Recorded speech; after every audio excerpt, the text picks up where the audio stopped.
Mujer y artista en la Sevilla del siglo XVII. Sin duda alguna, un tema muy interesante, un tema del que hay escasos nombres, mucho por investigar, mucho por descubrir, y donde nos vamos a encontrar por las habituales limitaciones que se tuvo para cualquier participación de la mujer en cualquier actividad de tipo profesional.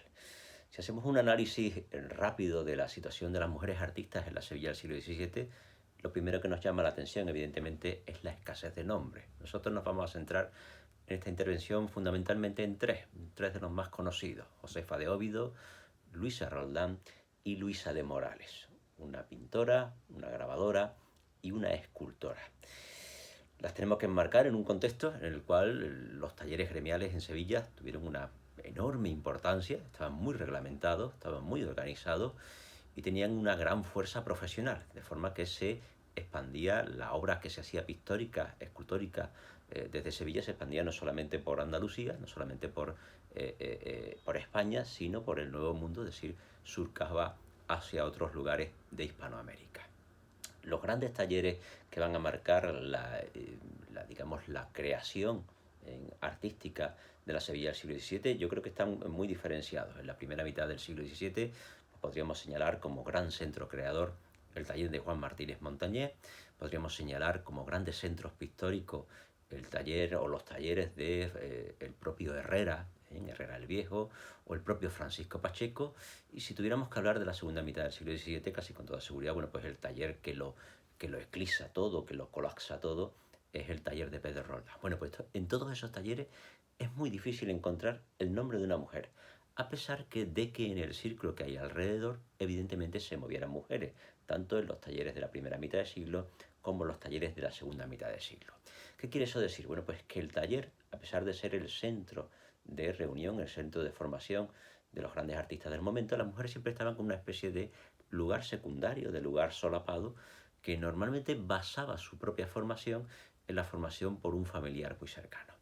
Voy a poner otro apunte. La Sevilla de la segunda mitad del siglo XVII va a conocer la creación de una academia al modo italiano o al modo como existían en otros lugares de formación europea. En la academia de dibujo, una academia de pintura, en la cual hubo pues grandísimos maestros, el propio Pedro Roldán o el propio Bartolomé Esteban Murillo formaron parte de esa academia. Pues no encontramos nombres femeninos. Y no encontramos nombres femeninos por la sencilla cuestión de que había una limitación muy clara a la hora de la formación, primero por los condicionantes habituales en torno a la mujer, el hecho de que se mancharan las manos, el hecho de que eran oficios indignos para una mujer, etcétera, etcétera, o incluso el propio estudio del natural, que como sabemos aquí era muy limitado en España, y que en el caso de destinarlo o de ofertarlo para una mujer todavía tenía más limitaciones, ¿no? Hemos hablado antes de que el tema artístico femenino en la Sevilla del XVII se concentra en tres figuras, y analizando un poco las tres figuras prácticamente nos da una idea de cuál era la situación de la mujer artista en la Sevilla del siglo XVII. La primera es la figura de Josefa de Óbidos. Nosotros la conocemos como una autora que nace en Sevilla, es hija de un portugués, nace en el año 1630, es decir, estamos en ese periodo en el cual pues Velázquez ya está en Madrid, o en el cual Montañés está en una etapa absolutamente madura, donde están llegando unos nuevos ecos de influjos europeos. Ella es hija de un militar, de Baltasar Gómez, de origen portugués, va a estar en Sevilla pues prácticamente toda su adolescencia, y es su padre, el propio Baltasar Gómez, el que parece que se forma en el taller de Herrera el Viejo, el que accede al título de pintor. Y cuando la familia al completo se traslada a Portugal, ellos se trasladan a la localidad de Óbidos, en Portugal, será de donde reciba ella el propio nombre. Pues ella ingresa en un convento, en el convento de Santa Ana de Coimbra, y en el convento de Santa Ana de Coimbra parece que ya sí se dedica formalmente a la pintura. La pregunta es, ¿dónde tuvo la formación? Pues evidentemente la formación debió tenerla en el hogar paterno, pero no en un taller, no en una formación reglada, no en una academia, sino que era el padre directamente el que transmitía el conocimiento a la hija. Y la hija lo transmitió luego, después de su estancia en el convento de Santa Ana de Coimbra, pues lo trasladó pues a otros lugares, porque ella fue una firme defensora de que las mujeres tenían que ser independientes, tenían que vivir de su trabajo, tenían que tener incluso las que abrazaban la vida religiosa, como las carmelitas del convento de Coimbra, pues tenían que tener una forma de vida propia, ¿no? De forma que incluso cuando ella se sale del convento de Coimbra, bueno, pues vive de forma independiente, no se casa y vive de la pintura que realiza pues, para numerosísimas instituciones, conventos, iglesias, incluso las universidades portuguesas, ¿no? Formación paterna. Vámonos a otro caso, mucho más conocido, el caso de Luisa Roldán. Estamos en la segunda mitad del siglo XVII, 1652-1704. Es mucho más conocida su vida. Sabemos que trabaja en el taller paterno hasta el año 1671 y que ahí ese deseo de independencia se une, bueno, pues a un deseo de una boda con Luis Antonio de los Arcos. Incluso hay una especie de pleito notarial porque es una boda a la cual no accede el propio Pedro Roldán.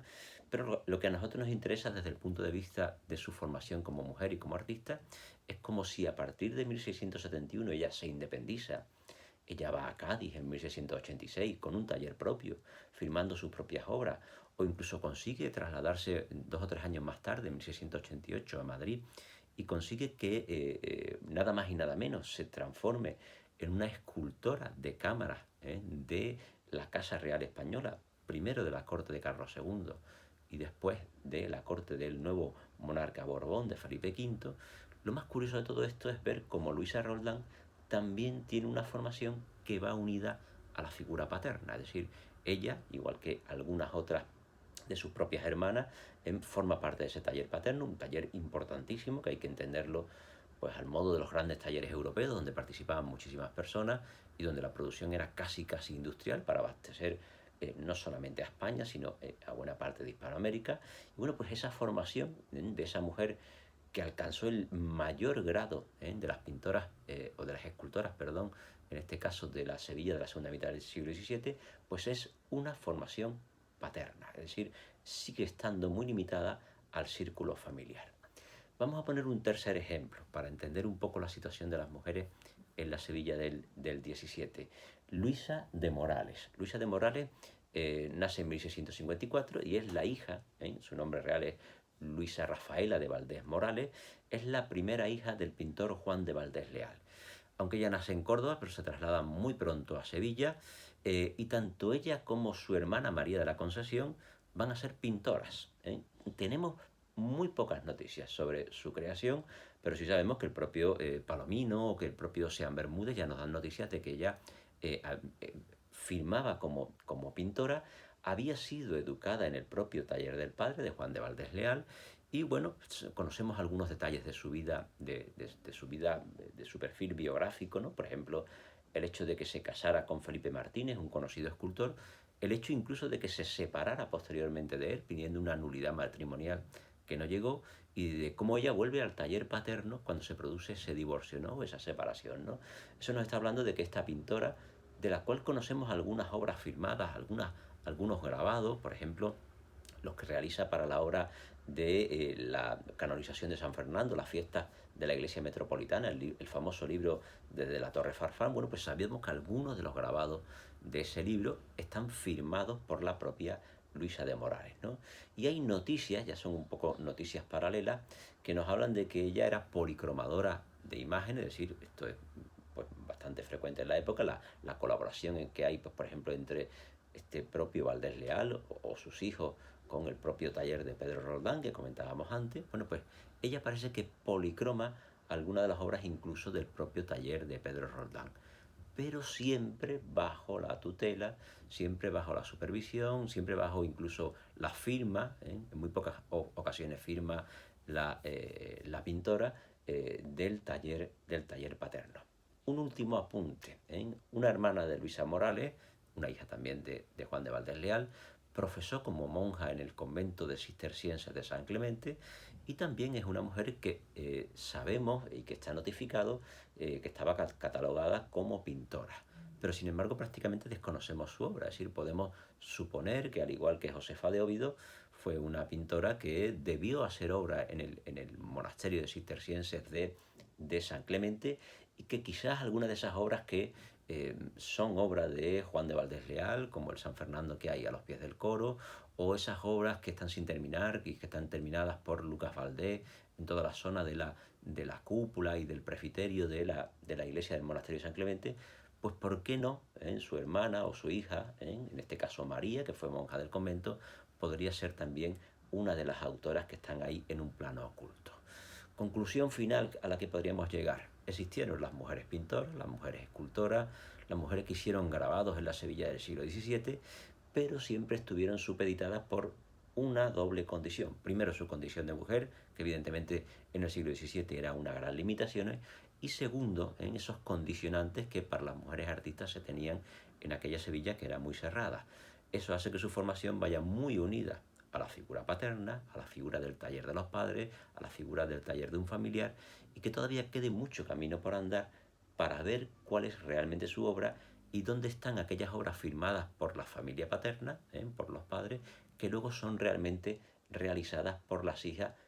que todavía debemos que descubrir con el paso del tiempo.